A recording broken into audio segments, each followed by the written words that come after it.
To crack NEET in single attempt या फिर how to crack NEET in your first attempt. So hi, मैं हूं doctor प्रशांत और आप लोगों का बहुत बहुत वेलकम है इस वीडियो पे।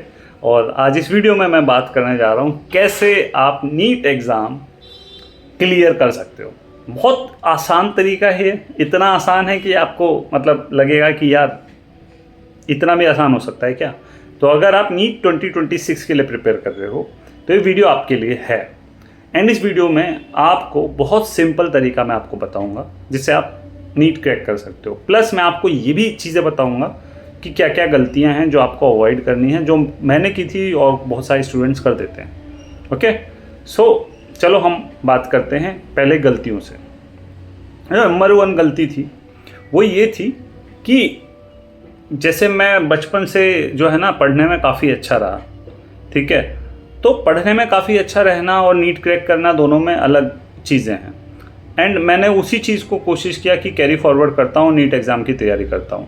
मैं पूरे किसी भी एक टॉपिक में घुसता था तो उसे चाहता था कि एकदम उसे अच्छे से जो है मतलब जिसे कहते हैं ना एकदम अच्छे से एकदम डीप तक पूरा नॉलेज ले लूँ, जिससे कोई क्वेश्चन आए मैं निकाल लूँ, है ना। और रिवीजन भी बहुत करता था, ठीक है। लेकिन क्या होता है ना, जैसे कंप्यूटर का एक मेमोरी होती है आपके फ़ोन की जो मतलब कि जितना भी डेटा मैक्सिमम स्टोरेज होता है वो फुल हो जाती है। और फुल होगी तो रैम पे लोड पड़ेगा और फिर आपका फ़ोन जो है हैंग होने लगेगा। कुछ ऐसा ही दिमाग के साथ भी होता है। कुछ हद से ज़्यादा सिलेबस आप कर लोगे तो आपका दिमाग हैंग होने लगता है। अब हुआ क्या, जो आपके छोटे छोटे टेस्ट होते हैं, मतलब कुछ सब्जेक्ट के टेस्ट होते थे, मान लो 2 सब्जेक्ट जो है आपका क्या कहते हैं 2 टॉपिक्स आ गए बायो के, एक फिज़िक्स का एक केमिस्ट्री का। उसमें तो मैं बहुत अच्छा ही स्कोर कर रहा था, नो डाउट, बिकॉज क्योंकि उतना मुझे डीपली नॉलेज थी। और मोस्टली जब मैं स्कूल में था तो मेरी आदत थी कि सारे जितने भी सब्जेक्ट होते हैं और उसमें जितने भी टॉपिक होते हैं मोस्टली वो मेरे स्ट्रॉन्ग टॉपिक्स होते, तो मैं उसी कोशिश में लगा रहा। टॉपिक्स नॉलेज मुझे सब थी लेकिन फिर भी मैं क्रैक नहीं कर पाया। बहुत सारे लोग गलती ये करते हैं जब पहली बार अटेम्प्ट करते हैं, वो दूसरी तरीके की गलती करते हैं कि यार अभी तो बहुत टाइम है हमारे पास, ठीक है, मज़े से पढ़ते हैं, हो गया तो ठीक है, नहीं हुआ तो अगली बार दे देंगे। तो ये माइंडसेट रखना ही खुद में एक बहुत बेवकूफ़ी वाली बात है। क्योंकि यार देखो, जब नेक्स्ट ईयर में आप जाओगे तो आपको रियलाइज़ होगा कि आपने कितनी बड़ी मिस्टेक कर दी है और बहुत गिल्ट भी होगा, है ना। क्योंकि बहुत प्रीशियस ईयर हैं आपकी लाइफ के, इसको वेस्ट मत कीजिए। ये 1 साल अभी तो इजी लग रहा है, बाद में यही डिफ़िकल्ट हो जाएगा आपके लिए और बहुत ख़राब फील होगा, ठीक। तो प्लीज़ इस माइंडसेट से भी बाहर निकलो। कुछ और माइंडसेट होता है लोगों का कि भाई ऐश करनी है, मौज करनी है, गलत आदतों में पड़ जाते हैं। प्लीज़ दूर रहो, ठीक है। जब माइंडसेट है कि नीट क्लियर करना है तो पहले तो पूछो कि आखिर नीट क्लियर क्यों करना है अपने आप से। क्या तुम्हारा मन है? अगर तुम्हारा अंदर से मन है कि भाई मुझे क्लियर करना है, मुझे डॉक्टर बनना है, तभी और सिर्फ तभी आप कर सकते हो। मतलब क्यों डॉक्टर बनना चाहते हो, इसका रीज़न बहुत स्ट्रांग होना चाहिए। इतना स्ट्रांग होना चाहिए कि आपको सारी बुरी आदतों से दूर रखे और आप कांस्टेंट मेहनत कर पाओ। पहला तो ये पॉइंट है। उसके बाद आता है दूसरा पॉइंट कि जो जो गलतियां मैंने की वो मैं आपको बता रहा हूँ, ठीक है ना, वो अवॉइड करना है। अब आपने ये 2 गलतियां अवॉइड कर ली, मतलब दूसरी गलती ये थी कि आपको पूरा एकदम नहीं करना है। मैंने सारी बुकलेट सॉल्व की, सब कुछ किया, ऐसा नहीं है कि जो बुकलेट मिलती थी एलन से सब कुछ सॉल्व किया मैंने, पर फिर भी नहीं हो पाया। ऐसे बहुत सारे लोग थे जो टैलेंटेड हैं, फिर भी नहीं हो पाता है। और एक मैं डिस्क्लेमर देना चाहता हूँ जो टैलेंटेड कैंडिडेट्स हैं, जो टॉपर्स हैं, उनको, कि भाई आप टॉपर रहे हो इसका मतलब है कि आपके सामने डेंजर है अहेड। बिकॉज आप जो अपनी बचपन से लेके अभी तक जिस तरीके से पढ़ाई करते आए हो वो पढ़ाई आपको चेंज करनी पड़ेगी। अगर उस पर स्टिक रह गए तो आपका नहीं हो पाएगा, है ना। यूजुअली हम सब्जेक्टिव एग्ज़ाम देने की तैयारी करते हैं और सब्जेक्टिव और ये ऑब्जेक्टिव बहुत अंतर होता है इसमें। तो उस तरीके से बिल्कुल नहीं पढ़ना है जैसे आप अभी तक पढ़ते आए हो।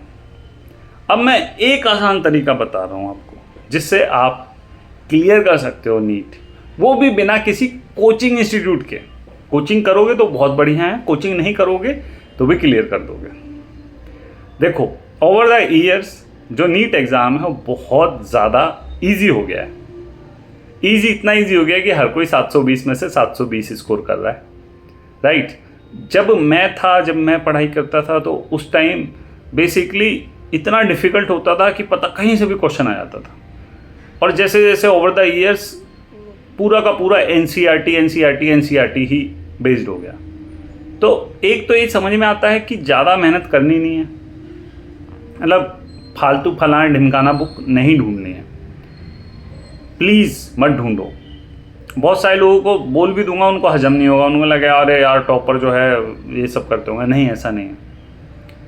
बस सीक्रेट ये है कि पिछले 10 साल के क्वेश्चन पेपर अरेंज कर लो। आप स्टार्ट ऐसे ही करो, पिछले 10 साल के क्वेश्चन पेपर अरेंज कर लो। जो प्रीवियस ईयर का है वो थोड़ा आपको बाद में प्रोवाइड होगा, है ना। और 10 साल के सिर्फ नीट के पेपर लेने हैं। और उस 10 साल के नीट के पेपर के आपको हर किसी को क्वेश्चन को रीड आउट करना है। नंबर 1, अगर आप प्रिपेयर करना स्टार्ट कर रहे हो, आप जब 10 साल का करने लगोगे तो आपको समझ में आएगा कि जो 80 to 85% जो क्वेश्चंस हैं, पहले ये डेटा कम हुआ करता था। पहले लगभग 50 से 70% क्वेश्चन जो है वो रिपीट होते थे। क्वेश्चन रिपीट का मतलब है टाइप ऑफ क्वेश्चन, मतलब किसी एक टॉपिक से सिमिलर क्वेश्चन रिपीट हो रहे हैं। तो वो आपको आइडिया लग जाएगा, जो कि आपको चाहे कोचिंग इंस्टीट्यूट वाला कुछ भी कह दे, बता दे, समझा दे, वो समझ में नहीं आएगा जब तक आप ये प्रोसेस खुद से नहीं करोगे। और जब वो टाइप ऑफ क्वेश्चंस पता लग जाएं, सिर्फ आपको वही टॉपिक्स पढ़ते जाना है। अनफॉर्चुनेटली मैंने इस चीज़ को कॉलेज में आके सीखा। कॉलेज में आके हमें पेशेंट्स भी देखने होते थे, तो और जो है एग्ज़ाम भी देना होता था, बिकॉज पेशेंट्स से हम प्रैक्टिकल पास करते थे और एग्ज़ाम से हम थ्योरेटिकल पास करते थे। तो बहुत कम टाइम होता था। इनफैक्ट 7 दिन लगातार एग्ज़ाम होते थे और सो भी नहीं पाते थे हम, और इतना याद रखना भी बहुत मुश्किल होता था। तो हमेशा हम प्रीवियस ईयर के क्वेश्चंस ज़रूर देख लेते थे, जिससे हमें काफ़ी हेल्प मिलती थी कि क्या क्वेश्चन आने वाला था। इनफैक्ट मुझे याद है 3rd ईयर में जनरल मेडिसिन का एक सब्जेक्ट होता है, उसकी मैं बात बताता हूँ। उसके लिए मैंने बहुत प्रिपरेशन की। कल सुबह एग्ज़ाम है, शाम तक मैं पढ़ रहा हूँ और मेरे पास ना उसकी प्रीवियस ईयर के क्वेश्चन पेपर नहीं थे, है ना। तो मैं पढ़ रहा था, मैं बहुत कॉन्फिडेंस था कि इसमें बहुत अच्छे मार्क्स आएंगे। और जैसे ही शाम के 5 बजे और मैंने फ्रेंड को कॉल किया कि भाई कुछ अरेंज हुआ क्या प्रीवियस ईयर के क्वेश्चन पेपर, तो जब उसने प्रीवियस ईयर के क्वेश्चन पेपर भेजे तो मेरा दिमाग उड़ गया। उसमें से ऐसा कोई भी टॉपिक नहीं था जो मुझे आता था। फिर मैंने वो प्रीवियस ईयर के क्वेश्चन पेपर पूरी रात भर पढ़ के अच्छे से बहुत मेहनत की, और उसमें मेरे उस साल जो है अब काफ़ी अच्छे मार्क्स आए थे बाकी सब्जेक्ट्स के मुकाबले। उसमें आप मतलब ये लगा लो कि टॉपर रहा था मैं अपने कॉलेज का उस सब्जेक्ट में, है ना। मतलब टॉपर का मतलब ये मत समझ लेना टॉप 1st रैंक, मतलब कुछ ऐसी ही रही थी। 3-4 टॉप 5 में तो मैं था ही उसमें, और जो कि मेरे लिए भी बड़ा शॉकिंग था, क्योंकि उसके लिए तो मैंने इतनी मतलब देखा जाए तो शाम 5 बजे से सुबह 5 बजे तक की वो पढ़ाई की थी मैंने बस। तो आई होप आपको समझ में आया होगा कि कैसे करना है। यही आसान तरीका है। ये इतना आसान है कि आपको शायद बिलीव नहीं हो रहा होगा कि इतना आसान होता है क्या, बट इतना ही आसान। बस ट्राई कीजिए यही मेथड और आप निकाल लोगे, है ना, वो भी सिंगल अटेम्प्ट में विदाउट कोचिंग के।